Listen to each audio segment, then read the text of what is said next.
봅시다. 마가복음 12장입니다.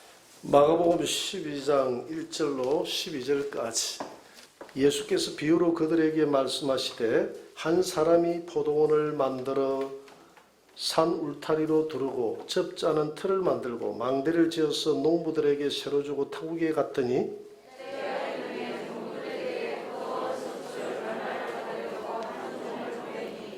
그들이 종을 잡아 심히 때리고 그저 보내었거늘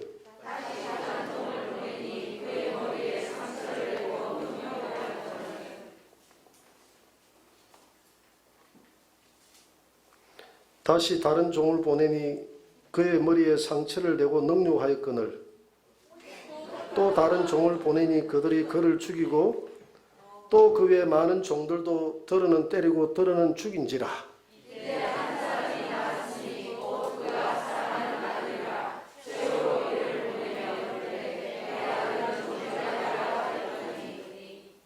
그 농부들이 서로 말하되 이는 상속자니 자 죽이자. 그러면 그 유산이 우리 것이 되리라 하고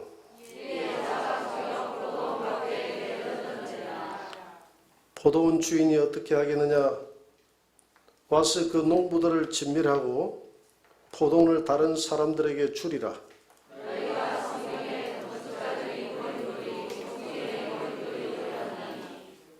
이것은 주로 말미암아 된 것이요 우리 눈에 놀랍도다 함을 읽어보지도 못하였느냐 하시니라.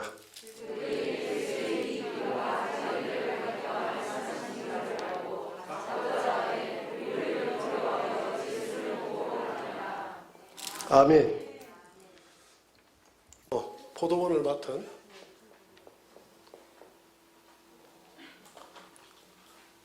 나온다 하는데 글도 안 되네.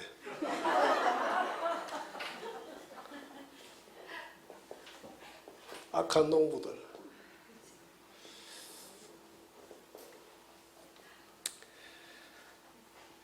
자, 오늘 우리 예수님이 이 포도원 농부의 비유를 들어서 설명을 하고 있습니다. 설명하고 있는데, 자, 이 설명을 왜 이 비유를 들어서 예수님이 이야기를 했는가 배경을 알아볼 필요가 있어요.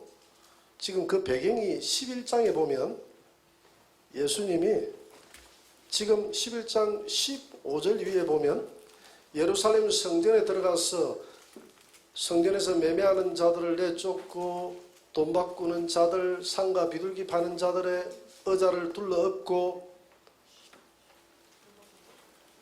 내 아버지 집은 만민이 기도하는 집이다 이렇게 이야기하면서 하니까 지금 그렇게 하고 성전을 나오니까 오늘 11장 27절에 보면 뭐라고 이야기하느냐 하면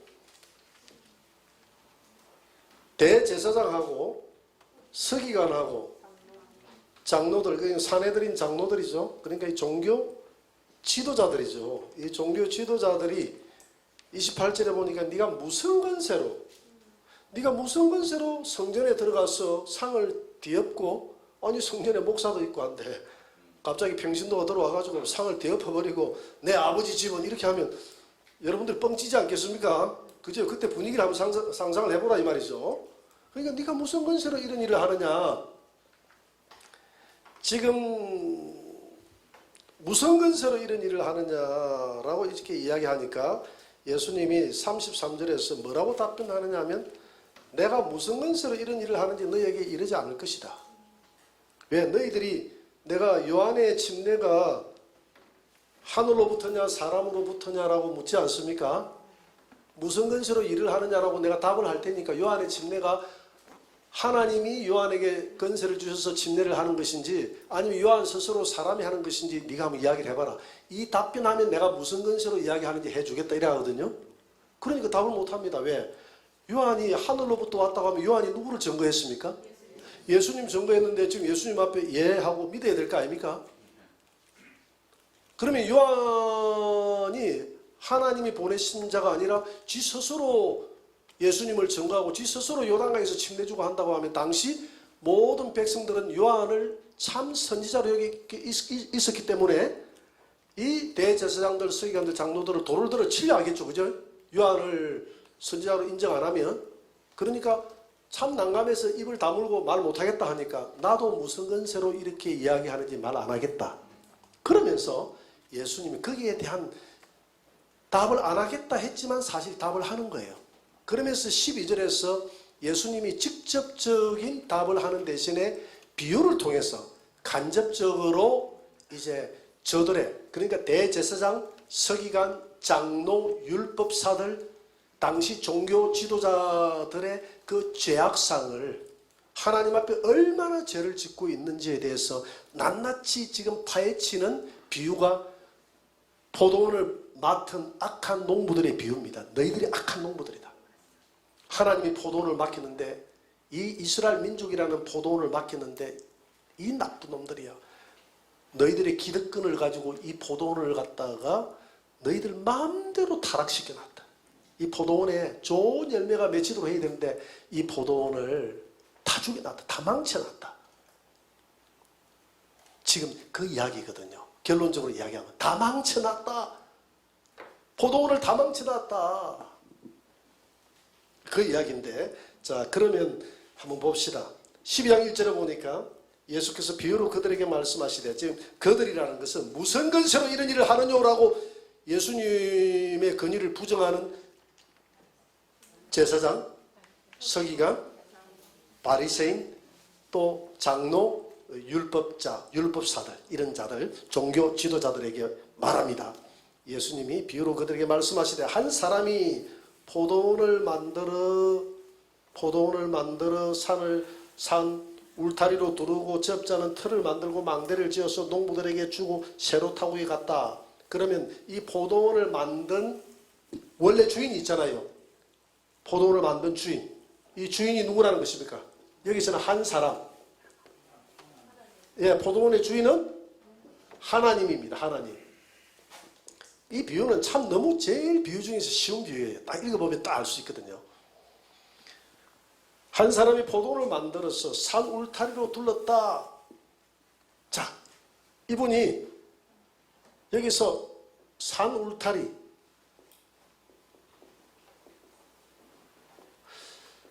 산 울타리로 둘렀다, 이 말은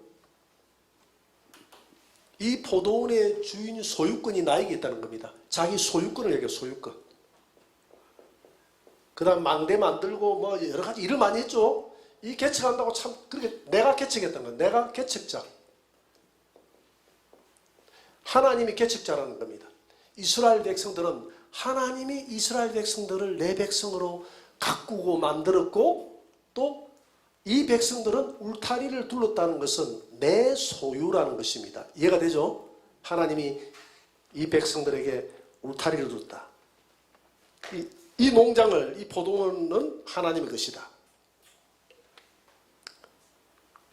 그러면 이 포도원은 누구를 의미합니까? 포도원.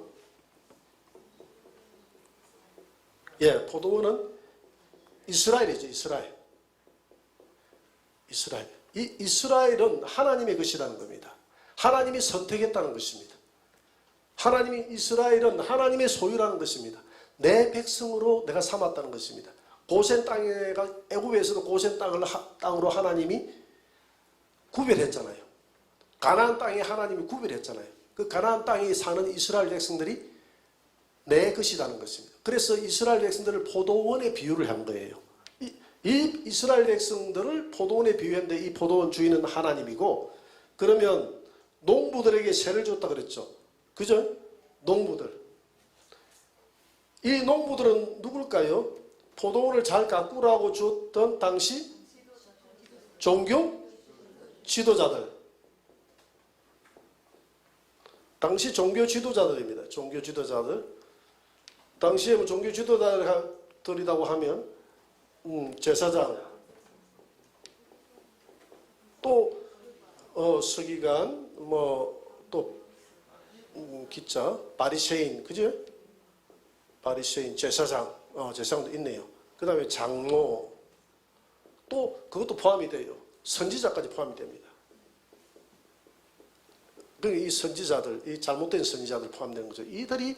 이들에게 정말 이 민족, 이 이스라엘 민족을 하나님의 뜻대로 잘 가꾸어서 하나님 말씀을 잘 전해서 이들이 타락하지 않고 하나님께로 바로 갈 수 있도록 하나님이, 주인 되신 하나님이 이 종교 지도자들에게 이 포도원을, 이스라엘 백성들을 맡겨놨다 이 말입니다. 맡겨놓고 멀리 이제 타국에 갔다 이 말. 이게 하나님이 그들에게 맡기고 멀리 떨어져 갔다, 이걸 비유하고 있는 거예요. 때가 이름에 이제 농부들에게 포도원 소출 얼마를 받으려고 한 종을 보냈다 그랬죠, 그죠? 그래, 종. 여기서 종은 누굽니까? 종. 여기서 종은 구약 시대의 선지자들이에요, 선지자들. 그러니까 종이 하나만 온 게 아니라 한 종, 두 종, 세 종이 왔죠, 그죠? 그래서 항상 하나님은 삼시세판 기회를 줍니다. 세 번의 기회를 줬어요, 세 번에. 3이라는 것은 하늘의 숫자고 제가 완전 숫자라고 했지 않습니까? 그죠? 하늘의 숫자고. 그래서 제가 떡 세 덩어리 지난주 했죠. 떡 세, 친구여, 떡 세 덩어리만 빌려달라 할 때 이 떡은 하늘에서 내려오는 3은 삼일째 하나님, 삼일째 하나님은 완전하신 분이시죠. 그래서 삼일째 하나님이 주시는 완전함을 뜻하는 거, 3은 완전함을 뜻하고 3은 하늘의 숫자입니다. 그래서 완전하신 하나님이 세 번에 걸쳐서 이들에게, 이 선지자들에게 품삯을 요구하러 보냈다 이 말입니다. 어떤 품삯? 열매가 있는가 싶었어. 우리 예수님이 무화과 나무에 열매가 있는가 싶어서 갔잖아요. 열매가 있었다고 했습니까? 없다고 했습니까? 없다고. 그건 무화과 나무의 열매보다는 이스라엘 백성들에게 와가지고 하나님 아들이 이제 지난 하나님이 1000년을 넘게 모세의 율법까지 합치면 한 2000년 동안을 율법을 줘서 이 백성들에게 말씀으로 가르쳤으면 어떤 신앙의 열매가 있을 것이다 하고 왔더니 입만 무성하고, 입만 무성하다는 것은 종교 형식만 무성히 갖췄지 정말 하나님이 원하시는 행함의 열매는 하나도 없었다. 공의도 없었고 사랑도 없었고 하나님의 열매가 없다. 하나님이 요구하는 열매가 없다. 무화과 열매가 없는 거예요. 지금 종들에게 보냈더니 선지자들에 보냈는데 회개의 열매도 없고 신앙의 진실한 열매도 없는 거예요. 이해가 되죠? 선지자들이 받아갈 열매가 없는 거예요. 열매가 없어요. 그래서 종을 보냈는데 열매를 주기는커녕 네가 삿을 받으러 왔다고? 네가 뭔데? 그러면서 이 포도원을 맡았던 이 농부들이 이 삿 받으러 온 종들을 그반 때려가지고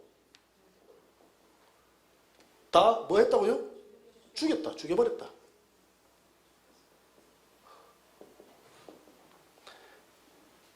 그러니까 지금 보세요. 야, 이걸 보면요. 우리 신앙의 모습이 그대로 드러납니다. 우리가 믿음 생활을 하다 보면 사실 우리는 다 종이에요. 종인데 우리는 종이거든요. 하나님 포도원이 우리 게 아닙니다. 종인데 오랫동안 생활하다 보면 이게 마치 내 것인 양 이렇게 내 소유인 것처럼 여러분 자녀도 여러분들 것이 아님을 아시기 바랍니다. 물질도 여러분 것이 아니에요. 이 땅에 여러분들의 생명도 여러분들 것이 아닙니다.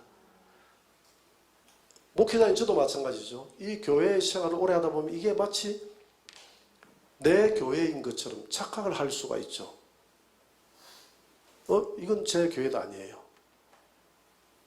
그래서 이 종들이, 농부들이 이 종들을 때렸다는 것은 네가 뭔데 내 포도원을, 내가 자기 포도원이 아닌데 주인이 지금 삿을 받아오라 했는데 아니 주인에게 열매가 없으면 죄송하다고 내년에 농사 잘 지어가지고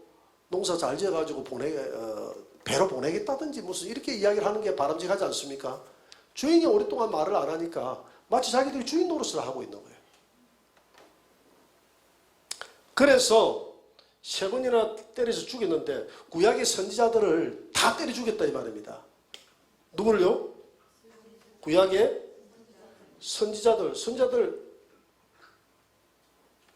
다 죽었잖아요. 구약의 선자들은 바른말 하잖아요. 여러분 바른말 듣기를 행복해 하시기 바랍니다. 그 사람이 지혜로운 사람이야. 남이 해주는 이야기를 듣기를 싫어하는 사람은 그건 내 마음의 그 완고함의 표현입니다.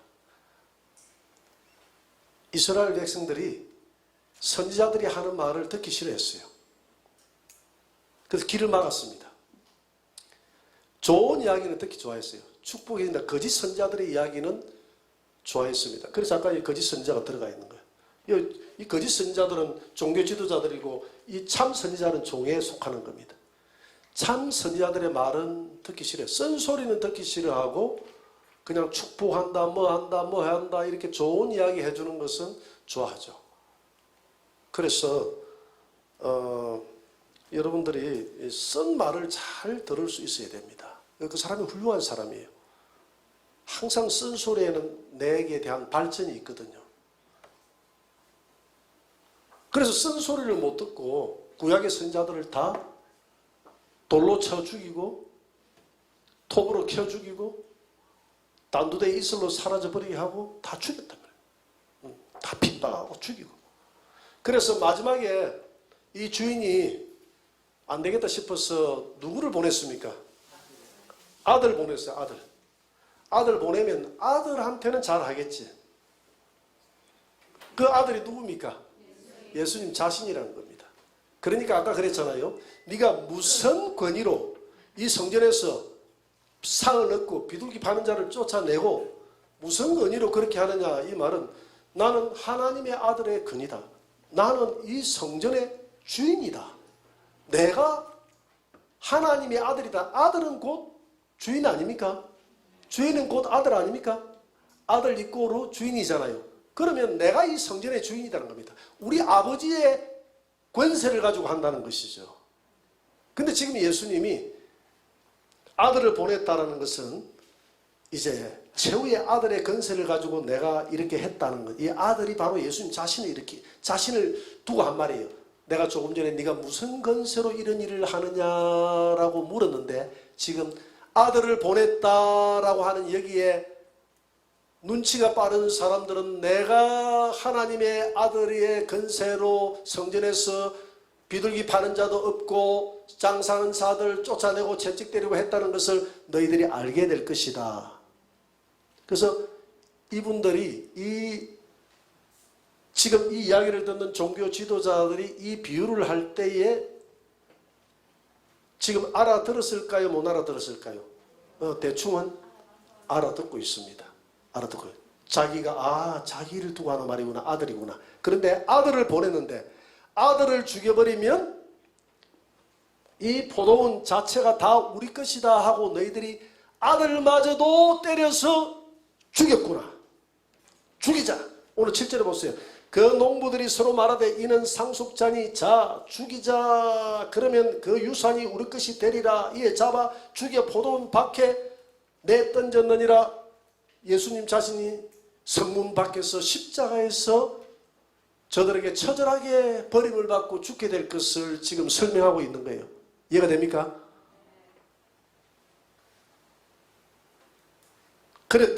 그러면서 주님이 하시는 말씀이 9절에서 포도원 주인이 어떻게 하겠느냐, 하나님이 어떻게 하겠느냐 이 말입니다. 와서 이 농부들, 이 종교 지도자들을 전부 진멸하고 그 포도원을 다른 사람들에게 주지 않겠느냐. 그러면서 오늘 건축자들의 머리 버린 돌이 모퉁이의 머릿돌이 되었나니 이것은 주로 말미암아 된 것이요 우리 눈에 놀랍도다 함을 읽어보지만 이건 시편 118편 22절의 말씀을 인용한 것입니다. 이 건축자들은 집을 만들어 나가는 자들 아닙니까? 집을 만들어 나가는 자들이 보니까 이것은 아무 쓸모없는 돌이라고 버렸는데 나중에 보니까 이 돌이 쓸모없는 돌이 아니라 가장 탄탄하고 깨지지 않는 너무나 견고한 돌이라는 것을 몰랐던 거예요. 진짜 건축자가 와가지고 그것을 성전에 자기들은 건축자들이 버린 이 돌을 나중에 지나고 보니까 성전에 머릿돌이 되어 있더라. 이 건축자들이 누구냐면 집을 지어 나가는 종교 지도자들이거든요. 집을. 그러니까 하나님의 집을 짓는다는 것은 이런 집을 짓는다는 게 아니라 이스라엘 민족들이 아직 처음 말씀이 들어가서 어린 이들을 잘 양육시켜서 오늘 우리가 이야기한다면 우리 안에 지금 우리가 성전이잖아요. 그죠? 성전이 만들어져 간다 그랬잖아요. 그리고 성전이 지금 세워져 가는 줄 믿습니다. 그럼 우리가 자라가는 거예요. 우리가 자라가는 이것이 오늘도 백돌 한 장 올리고 내일도 기도의 백돌, 모레는 말씀의 백돌, 말씀의 백돌, 기도의 백돌, 전도의 백돌, 사랑의 백돌, 또 봉사의 백돌 올려서 집을 자꾸 건축자들이 이렇게 집을 지어 나가는 거예요. 그 중에서 가장 소중한 게 뭡니까?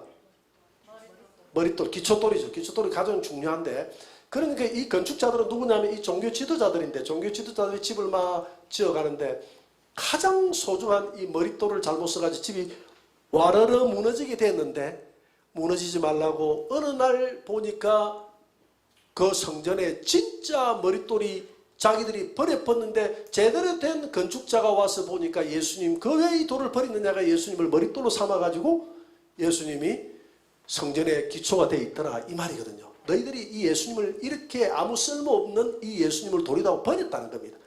그러니까 보세요. 종들 잡아 죽였죠. 예수님 잡아 죽이죠. 왜 죽였느냐면 왜가 중요. 이게 이제 왜가 중요한 겁니다. 왜 죽였을까?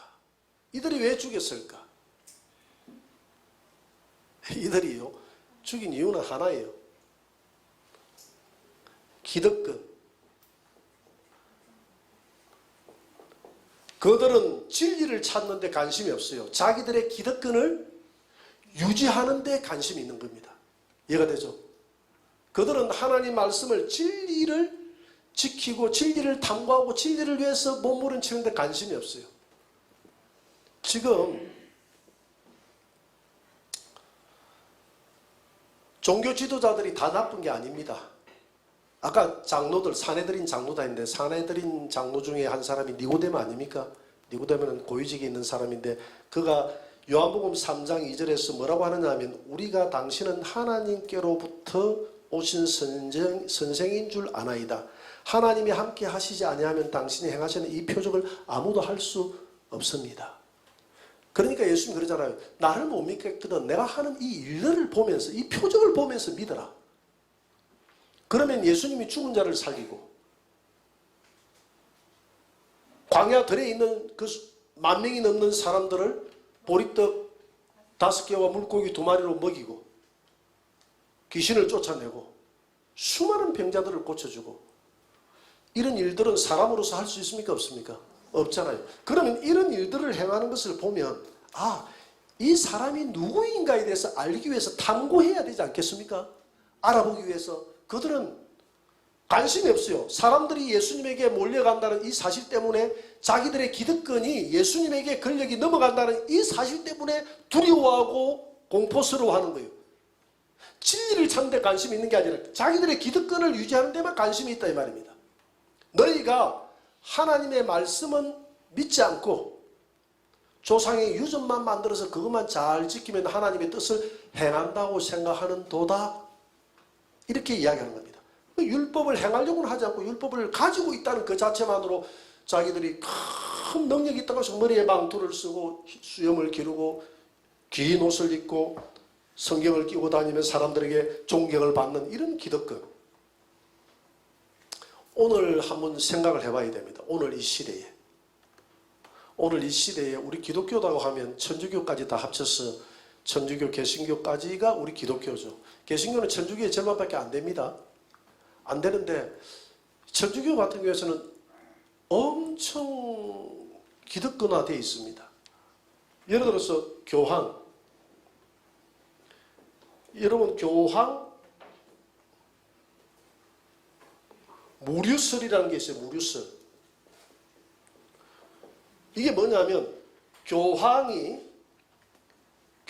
자리에서 결정하고 판단하는 모든 것은 무하다는 겁니다. 흠이 없다는 거예요.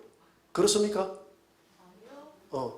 물론 교황이 엄청난 잘못을 저지르거나 해가지고 좀 정신이 이상하다거나 이렇게 해가지고 하지 않는 이상 정상적인 업무를 수행하는 정상적인 사고를 가진 교황이 모든 결정을 내리는 것에 대해서는 무효하다. 이게 교황 무리수입니다. 이게 세월이 흘러오면서 교황을 얼마나 기득권 세력의 고수로 만들어놨다 이거다. 마치 이 농부들이 종교 지도자들이 자기들이 무하다고 생각하는 오랜 세월이 흐르면서 종교 지도자들의 그 건의라는 것은 이루 말할 수가 없었습니다.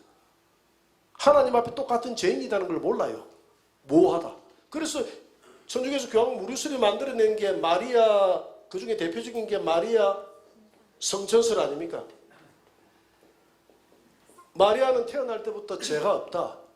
성모다. 그래서 성모라고 하고 성모는 죄가 없고 하나님의 아들을 내가 가진 성모도 하늘로 성천에서 올라갔다. 그 성경에 없는 내용이거든요. 이런 유전을 저들이 만들어냈습니다. 이런 것들을 만들어냈어요. 이런 법칙을 성경 외의 것들을 만들어냈습니다. 이런 교황들이 이걸 만들어냈기 때문에 교황이 이야기하는 것은 성경에 없을지라도 그건 무하다는 겁니다. 그래서 마리아 성천에서 통과되어서 이전에 우리 교황이 우리나라 왔을 때 몇 년도입니까? 왔을 때 대전 공수운동장, 축구 공수운동장에서 8월 15일 날 마리아 성천 기념 예배를 드렸지 않습니까? 전국에서 그 천주교인들이 그 안에 가득 모여가지고 그날 성천 기념 예배를 드렸습니다. 이렇게 해서 한없이 자신들의 그 위상이 높아져 있는 그 자기가 주인이 돼버렸죠. 완전히 이 땅에서 주인이 돼버렸죠. 예를 들어 신천지도 하고 신천지는 이만희 영생 불사설 교황이나 비슷하죠. 그죠? 여기는 교황보다 더한 자리죠. 이만희는 죽지 않는다. 그래서 신인 하빌이 나왔잖아요. 하빌. 예수님의 영이 이만희하고 하나가 되고 하빌 되고 그 다음에 하늘에 있는 순교자 14만 4천 명이 누구하고 합의되나? 이 땅에 신천지 성도 신천지 14만 4천 명하고 하늘의 순교자 영이 이들에게 임하면 하빌이 되면 영원히 죽지 않는다. 자, 이렇게 만들어냈습니다. 문제는 보세요. 이 신인 하빌스를 믿지 않는 지도자들이 대부분입니다. 알고 있어요. 이만희 죽는다는 사실 다 알고 있습니다. 알고 있습니다. 그 지도자들이 모를까요? 이 밑에 있는 강사들은 내가 가만 보니까 진짜 모르고 이만희 살아 있다고 생각하고 이 강의를 하는 강사들이 있더라고. 그런데 위에서 이만희 주변에서 같이 지내고 이만희를 옆에서 지켜보고 하니까 이거 진짜 이 엉망이거든. 이만희 쳐다보니까. 그런 분들은 다 알고 있어요. 그리고 이만희 죽고 나면 사후에 어떤 방향으로 가야 될지까지도 계속 만들어내잖아요. 그렇잖아요. 근데 그들이 잘못된 걸 알잖아요. 아는데 왜 튀쳐나오지 못할까요? 그렇죠. 내가 하고 싶은 건 기득권이에요. 나와봤자 할 짓이 없어요. 지금까지 이 일을 해와가다가 내가 이 자리가 지금 어떤 자리가 구축이 되는데 세상에 나가면 쫄딱 망해서 비난만 받고 뭐 하겠어? 얼마 전에 그 대출 당해가서 나오던 지도자 한 사람이 지금 그 PD 수첩에 나왔잖아요. 비닐하우스에 살대 지금. 비닐하우스에 책 보고 살더라고. 그런 거예요. 그런 비참한 생활들을 보는 겁니다. 보니까 내가 못 나가겠다는 겁니다. 자, 그러면 이 기득권을 지키기 위해서 하나님 말씀을 다 이렇게 변질시키고 마음대로 이렇게 변질시켜 놔놓으면 여기에 좋은 열매가 맺히겠습니까? 나쁜 열매가 맺히겠습니까? 자기들이 볼 때는 좋은 열매다 하지만 우리가 볼 때는 하나님이 전혀 쓸모없는 저주의 열매만 맺히는 겁니다. 이 열매, 먹지 못하는 열매만 맺히는 거예요. 저주의 열매. 이런 열매를 어떻게 주인 대신 하나님 앞에 돌려드릴 수 있겠습니까? 못 돌려드리잖아요. 이 천주교도 마찬가지예요. 이런 모든 이런 섞여있는 이 교리 때문에 천주교 신자들이 전부 저주받게 됐어요. 왜냐하면 이건 내 말이 아니고 요한계시록 17장 18장에 보니까 그 잔 안에 섞여있는 잔에 하나님이 오히려 이렇게 오직 예수만이 유일한 구원자다라는 이것을 믿지 않고 예수 플러스 자꾸 교황을 무리하게만 마리아를 갖다가 예수님 단일에 올리나 놓고 이렇게 섞는 것을 더 나쁘게 생각하는 거예요. 그래서 섞은 잔에 배로 섞어서 내가 갚아준다고 그랬잖아요. 내 백성이 거기서 나오라고 그랬잖아요. 그러니까 믿지 않는 자들에게 내가 배로 갚아서 주겠다 이런 이야기 안 합니다. 믿는 자들이 이게 섞이고 이 교리가 섞이고 잘못된 하나님 말씀을 변형시켜서 자기들의 기득권을 유지하기 위해서 마음대로 이렇게 만드는 이들에게, 이 집단에게 하나님이 영적 음녀 바벨론 집단이다 그렇게 이야기했어요.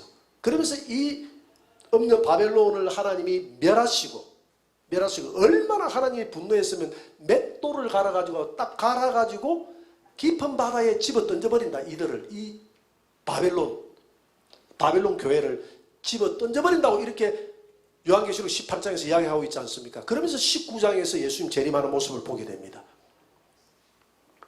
자, 이런 모든 것들이 다 기득권 세력이에요. 기득권 세력. 여러분들이 그 에스겔서 22장에 나오잖아요. 에스겔서 22장에서 그 에스겔 선지자를 통해서 이스라엘 백성들이 바벨론에 멸망할 수밖에 없는 이유를 설명하고 있습니다. 뭐라고 이야기하느냐면 너희 선지자들은 타락했다. 선지자를 타락했다. 한번 볼까요? 에스겔서 22장을 한번 보세요. 한번 찾아보세요. 에스겔서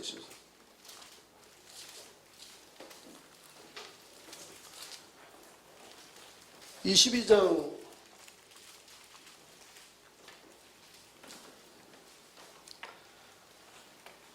22장 25절에 보니까 하나님이 에스겔 선지자를 통해서 뭐라고 얘기하는 그 가운데서 선지자들의 반역했다는 것은 하나님 말씀대로 전하지 않고 반역해서 우는 사자가 음식물을 삼킨 같았도다.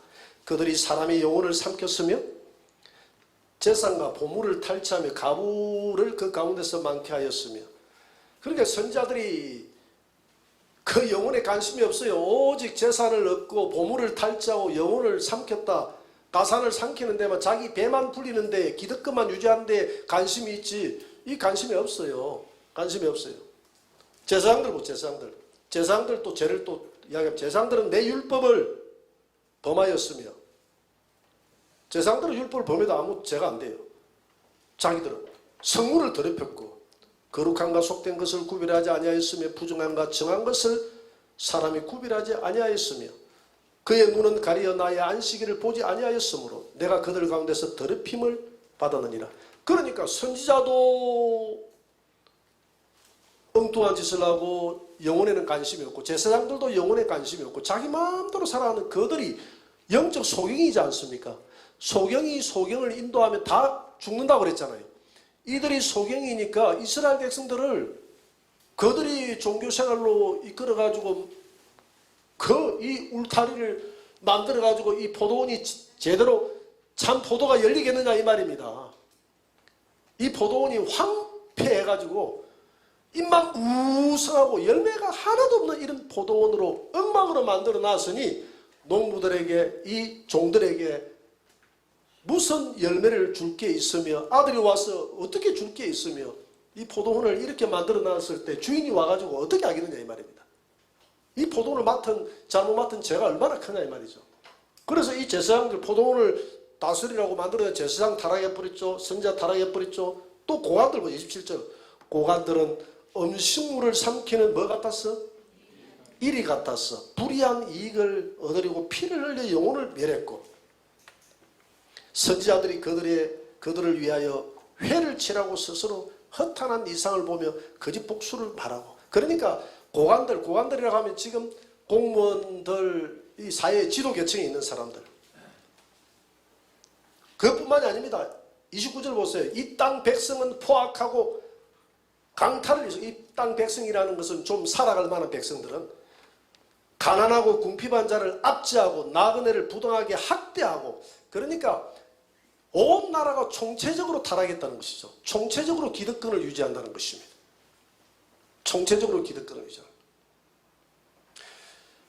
그래서 저는 이런 우리가 지금 이거는 정치 이야기를 하는 게 아닙니다. 내가 하는 이야기를 잘 들어야 돼요. 그리고 이 이야기를 잘 들어야 돼. 잘못 들으면 여러분들은 오해를 해요. 나는 지금까지 이 사역을 하면서 내가 무슨 우파다 좌파다 진보다 보수다 그런 것들을 위해서 내가 싸운 것이 아니라 나는 하나님의 말씀을 위해서 싸웠습니다. 좌파든 우파든 하나님의 말씀을 벗어날 때는 여지없이 그건 아니다라고 나는 이야기를 했고 그런 생각을 머릿속에 집어두고 하는 것입니다. 왜냐하면 우리가 진보다 보수다 하는 이런 이론들은 세상이 만들어낸 이론이에요. 하나님의 진리가 우파가 진리다? 그렇다고 한다고 하면 하나님의 진리가 이 세상 진리 속에 갇힐 수가 없는 거예요. 무슨 말인지 알겠습니까? 진리는 하나입니다. 이 진리 안에 모든 세상의 이론이 있는 것이지 이 이론 속에 하나님의 진리가 그 밑에 있는 게 아니에요. 그러니까 우리는 그런 세상의 진보다 보수다 하는 그것보다 훨씬 차원 높은 사고를 가져야 되고 차원 높은 입장에서 이 세상을 볼 수 있는 눈이 있어야 된다 이 말입니다. 내가 뭘 이야기하느냐면 오늘 이 기득권 세력들은 좌파입니까 우파입니까 진보입니까 보수입니까? 예? 구태여 정치적으로 이야기하자면 보수죠. 보수 아닙니까? 기득권 세력 기존 체제를 그대로 유지하고 뭔가 발전을 가져오지 않으려고 하는 이 보수잖아요. 이 타락한 보수 때문에 지금 이 이스라엘이 멸망했어요. 이걸 아셔야 돼요. 마치 그 보수라고 하면 보수만 들어가면 모든 것이 다 진리다. 이건 아니다 이 말입니다. 보수도 타락할 수 있고 진보도 타락할 수 있다. 보수 안에도 배울 게 있고 진보 안에도 배울 게 있다. 어찌 보면 이걸 개혁해야 된다고 외치는 에스겔 선자는 당시에 진보일 수가 있다 이 말입니다. 하나님의 말씀에는 진보가 있을 수가 없어요. 하나님의 말씀은 완전 무효하기 때문에 이걸 지키는 것밖에 없어. 할렐루야. 하나님 말씀은 진보가 없습니다. 하나님 말씀은 완전 무기란데 이건 지켜야지. 지키는 보수만 있는 거예요. 그러나 세상은 완전합니까? 불완전합니까? 불완전한 세상에 거기에 무슨 진리가 있는 것처럼 그걸 위해서 싸우다 보면 자가 당착에 빠질 수가 있다. 이때 당시에 이 선지자들의 말, 이 제사장들의 말을 이 당시에 사회의 기득권 계층들의 말을 따라갔다가 다 죽었잖아요. 다 죽었잖아요. 과거의 보수 정권의 타락에 대해서는 말하고 싶지 않아요. 과거의 진보 정권의 타락에 대해서도 말하고 싶지 않아요. 내가 이야기하는 것은 우리 하나님의 진리라는 것은 세상의 이론에 갇히는 것이 아니라 세상 이론 위에서 높아져 있는 이 세상 학문들이 다 무너져야 됩니다. 아무리 보수가 좋다 한다 할지라도 그들이 타락하면 사정없이 공격을 해야 돼요. 하나님 말씀에 벗어나면 그게 아니다고 이야기해야 돼요. 그렇기 때문에 사람이 만들어내는 어떤 세상의 학문과 이론에는 완전할 수 있습니까? 없습니까? 없어요. 무할 수 없어요.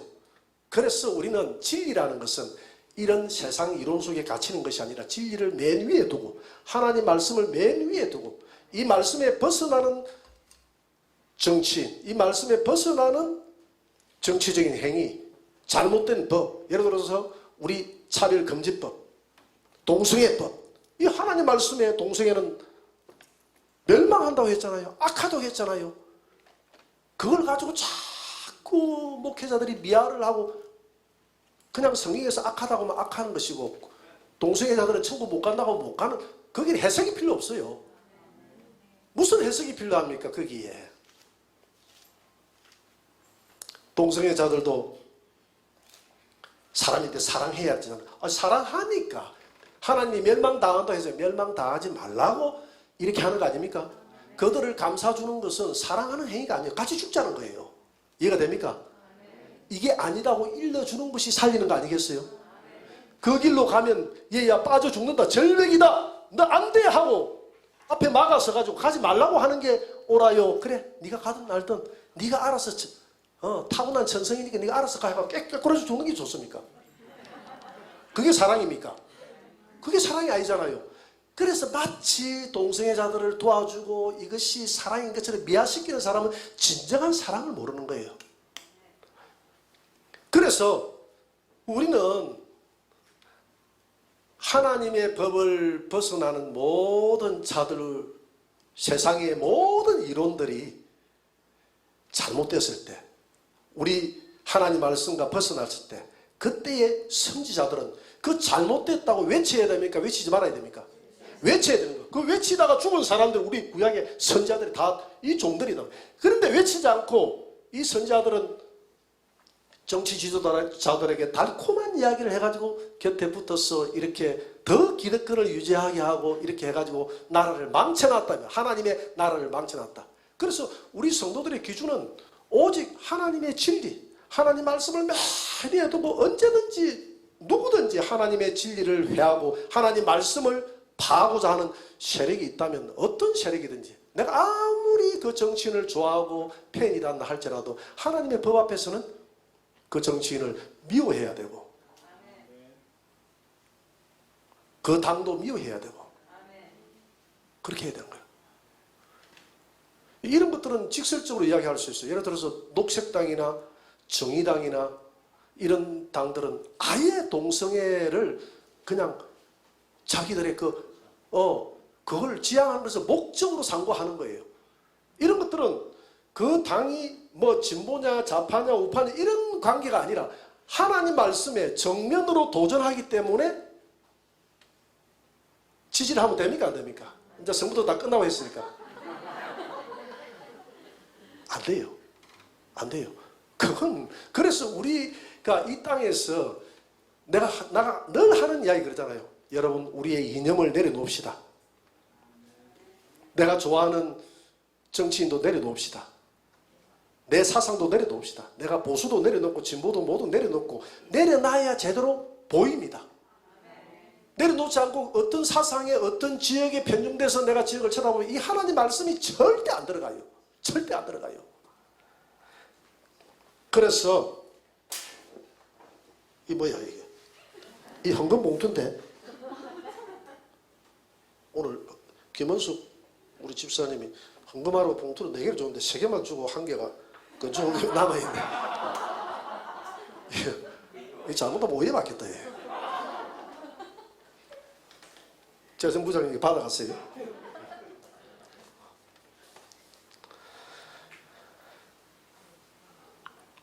그래서 오늘 이 기득권 세력, 종교 지도자들, 이 종교 지도자들이 잊고 있는 게 뭐냐면 내가 종이라는 것을 잊고 있어요. 여러분, 우리는 종인 줄 믿습니다. 사도 바울이 로마서 1장 1절에서 예수 그리스도의 종 바울은 자기의 정체성을 분명히 이야기합니다. 나는 종이라는 거예요. 헬라어로 이 둘로스라고 하거든요. 둘로스. 이 종이라는 말입니다. 이 종. 종은 자유가 없어요. 복음 안에서 자유가 없습니다. 나는 예수 그리스도의 종이다. 나는 종이기 때문에 나는 이 농부는 그냥 종이에요. 종. 농부의 식물은 뭐다고요? 종입니다. 주인이 이 농부에게 맡긴 종이에요. 종이기 때문에 이 포도원을 종은 주인이 원하는 대로 잘 가꿔야 돼요. 이 종이 자기가 규칙을 만들어내면 안 됩니다. 자기가 규칙을 만들어내면 안 돼요. 종은 주인의 농법대로 잘 가르쳐야 돼요. 그런데 이 농부들은 자기가 종이라는 것을 잊어버리고 어느새 세월이 흐르다 보니까 뭐가 돼버렸습니까? 주인 행세하는 거예요. 교회를 오랫동안 하다 보면 이 교회가 내 교회인 것처럼 생각하고 교회를 팔아먹어버려. 예를 들어서 설명하는 거예요. 예를 들어서 오랫동안 하다 보면 이걸 아무에게나 물려줄 수가 없어. 내 자녀에게 물려줘야 되는 거예요. 물론 그게 물려준다고 해서 무슨 가장 그 사람이 적합하다면, 이 교회에 가장 탁월한 역량을 가지고 적합하다면 또 용납될 수도 있겠죠. 저는 개인적으로 그렇게 생각을 합니다. 하는데 그렇지도 않는데 그 자녀라는 이유 하나만으로 물려준다고 하면 이 교회의 주인이 과연 누구냐는 겁니다. 지금 내 머릿속에 뭐가 있느냐는 거죠. 이게 내 사유물처럼 내가 사업에서 이만큼 키워놨으니, 마치 나 사업장에서 한 1만 명 정도 키워놨으니 이 아까운 것을 줄 수가 없다. 이래 되면 내 것이 돼버렸죠. 철저하게 종의 자리를 벗어나서 자기가 뭐가 돼버렸습니까? 주인 행세를 하고 있는 것이죠. 주인 행세. 교회를 팔아먹는 것. 교회를 이유 없이 물려주는 것. 이런 거 잘못하면 주인이 내가 지금 주인으로 들어가 버린 것입니다. 또 우리 자신들도 마찬가지예요. 교회에서 오랫동안 하다 보면 자기 주인이 돼 있어요. 제 친구가 그제에 이게 이제 유튜브에 나오니까 내가 함부로 말을 못하겠다. 무슨 교회라고 이야기하면 큰일 나겠다. 그게 막 여기까지 달려오면 큰일 나니까. 교회에 들어갔는데 오래됐어. 모교회 아니면 이름이 모교회 아니에요. 또 그제에 모교회라고 이름이 있다고 또 달려올라. 들어갔는데 역사가 오래됐어. 얼마 정도 오래됐다면 또 안 되니까 참 어렵네. 어려워. 방송 타기 어렵네. 그래서 거기 갔는데 친구 하나 말이 4년을 넘긴 사람이 없다. 나는 5년을 넘겼다 하면서 자랑하면서 저한테 왔다 갔거든요. 근데 10년 차에 드디어 잘렸다고 연락이 왔더라고요. 역사가 100년이 넘은 오랜 교회입니다. 오랬는데 점점 가까워지면 안 되는데 몇 년 매들이라고 이야기 안 했으니까요. 그런데 거기는 장로님들이 학력이 낮다 해서 그걸 내가 비하하고자 하는 이야기는 아니에요. 근데 이 친구의 말에 의하면 대부분 초등 졸업자들이래. 그 지역에서 굉장히 오랫동안 일해가지고 성공하고 돈 번 사람들이 돼. 근데 서울에서 삼성이니 이런 조순소들 내려오는데 박사들이 내려오고 대학원 박사들도 내려오고 하잖아요. 젊은이들이 내려와가지고 교회에서 뭘 좀 해보겠다고 하면 내가 원하는 행동만 해. 내가 지시하는 행동만 해야지 지시하는 행동 외에 하면 안 돼. 이렇게 해가지고 좀 뭔가 해보고자 하면 그냥 이 교회가 마치 자기 교회처럼 하나님의 교회인데 지는 종인데 자기 교회처럼 다 배척을 해버리니까 자기 말로는 160명 이상 재직이 넘어가 보지 않는데 옆에 생긴 지가 얼마 안 되는 교회는 자기 교회 시험 들면 계속 그 교회로 자기 교회로 왔다가 저리 가십시오. 자기 교회로 왔다가 조금 성장됐으니까 적응됐으니까 저리 가십시오. 이렇게 해가지고 옆에 교회는 엄청 커져버리고. 그러니까 이게 뭐냐 하면 이 기득권 세력이죠. 이 교회를 그 성도가 그 장로가 마치 내 것이냐 교회를 오래 따랐다고 해가지고 교회의 주인이 아닙니다. 교회는 오늘 들어와도 하나님의 자녀면 그 사람이 이 교회에 같이 참여할 주권이 있습니까 없습니까? 이 교회는 그런 곳이에요. 세상하고는 달라요. 세상하고는 달라요. 난 우리 교회가 참 좋은 거예요. 왜냐하면 우리 교회 다 이끌어 가시는 분이 구역자 아닙니까? 우리 여기 장로님들도 참 훌륭하신 분들인데 우리 장로님도 그러잖아요. 다 이제 이해를 하니까 우리 교회 다니는 거예요. 장로님들. 장로님이 이 교회의 주권을 행사하시려고 하면 구역장이 되어서 성도들을 치십시오. 성도들을 안 치면 그냥 의사결정권은 성도들을 치는 우리 구역장들에게 있습니다. 그게 맞아요, 안 맞아요? 제일 일을 많이 하고 제일 교회를 가장 잘 아는 사람이 의사결정하는 것이 맞죠. 그런데 우리 교회 나오시는 장로님들은 다 인정을 하고 그래 그게 맞습니다. 그러니까 장로님 중에서도 지금 구역장 하고 있는 분이 있잖아요. 그러면 장로님도 구역장 회의에 참석할 수 있는 겁니다. 그리고 구역장을 한다 해서 맨날 그 결정만 한다고 해서 그 권한이 영원한 거 아니에요. 구역장 나 양치는 거 좀 한 해 정도 아달리요 하면 자기 권리도 다 내려놓는 거예요.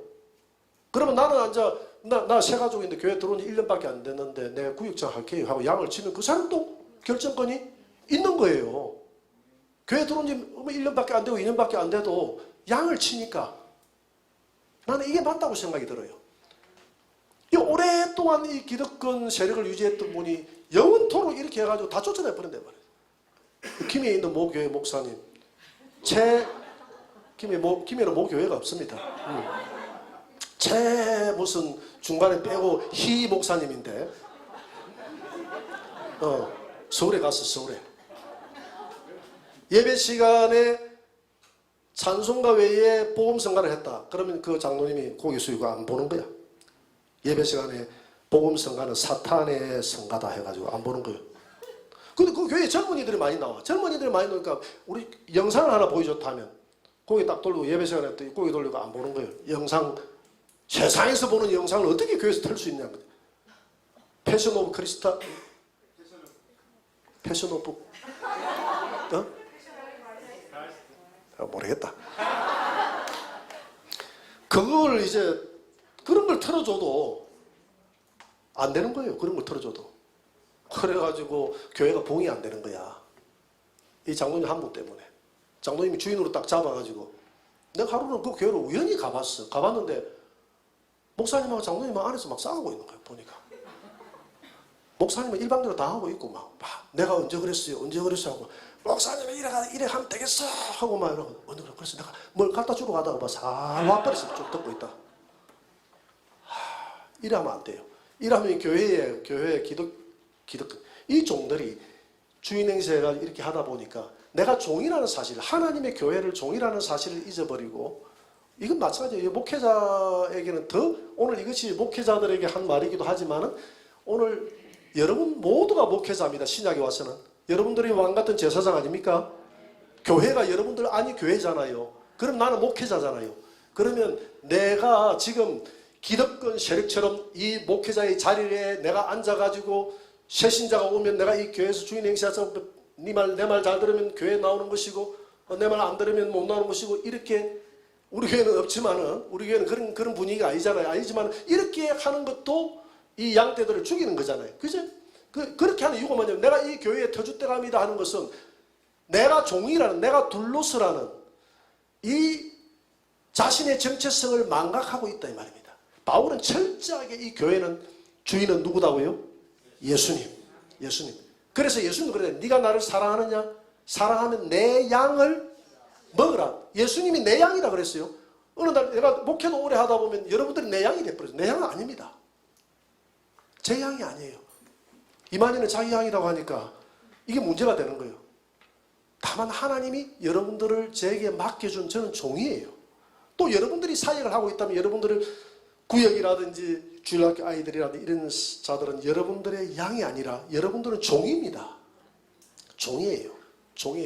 우리 자녀들도 마찬가지입니다. 자녀들에게 우리의 주권을 갖다 대면 안 돼요. 자녀들은 하나님이 우리에게 맡겨주신, 우리가 잘 간직하라고 주신 하나님의 선물인 줄 믿습니다. 이 선물을 하나님의 것이다라고 생각하고 하나님의 방법대로 길러서 하나님께 그 열매를 돌려드려야지, 마치 내 소유물인 양 생각해서도 안 된다는 것이죠. 이 땅에 있는 내 소유는 아무것도 없어요. 특별히 하나님의 교회는, 이 교회는 하나님이, 예수님이 산 울타리로 둘러가지고 종들을 보내고 예수님이 피로 값주고 사신 이 교회를 내 것이라고 생각해서 오늘 이렇게 마음대로 이 포도원을 맡은 이 악한 농부들이, 자기가 이 농부들의 죄악은 자기들이 이 기득권을 가지고 진리를 찾으려고 하지 않는다. 그 가운데서도 니고데모 같은 경우에서는 진리를 찾으려고 하잖아요. 그죠? 기득권 세력에 대해서 다 진리를 안 찾는 게 아닌데 오늘날 이 문제가 여기 있다. 오늘 기독교의 역사가 2000년을 넘어오면서 우리 안에 우리가 알지 못하는 사이에 엄청 고여있고 우리는 기득권에 찌들려 있고 어느 순간인가 우리가 교리와 교권과 뭐 이런 것에 우리가 노출되어 있다는 사실을 우리가 심도 깊게 이 말씀을 통해서 돌아봐야 됩니다. 할렐루야. 오직 나는 예수 그리스도의 종인가? 주님이 내게, 목회자인 나에게 내 성전에서 열매를 요구할 때 내게 정말 하나님이 요구하시는 열매를 돌려드릴 수 있는가? 우리 자신들을 이 말씀을 통해서 철저하게 돌아보면서 나는 철저하게, 나는 둘러서, 나는 농부 하나님 앞에 하나님이 맡겨주신 이 산 울타리 하나님의 것이지 내 것이 아니다는 그런 분명한 자기 정체성을 확인하고 여러분들이 이동영 목사를 위해서 봉사해 주는 것도 아니에요. 철저하게 누구를 위해서? 하나님 나라를 위해서 여러분들에게 맡겨진, 여러분들은 종들이기 때문에, 여러분들은 농부들이기 때문에, 우리는 하나님의 밭이요 하나님의 동력자이기 때문에 여러분들에게 주어진 교회를 위해서 맡겨준 양들이 있다면 양떼들을 잘 돌아보시기 바랍니다.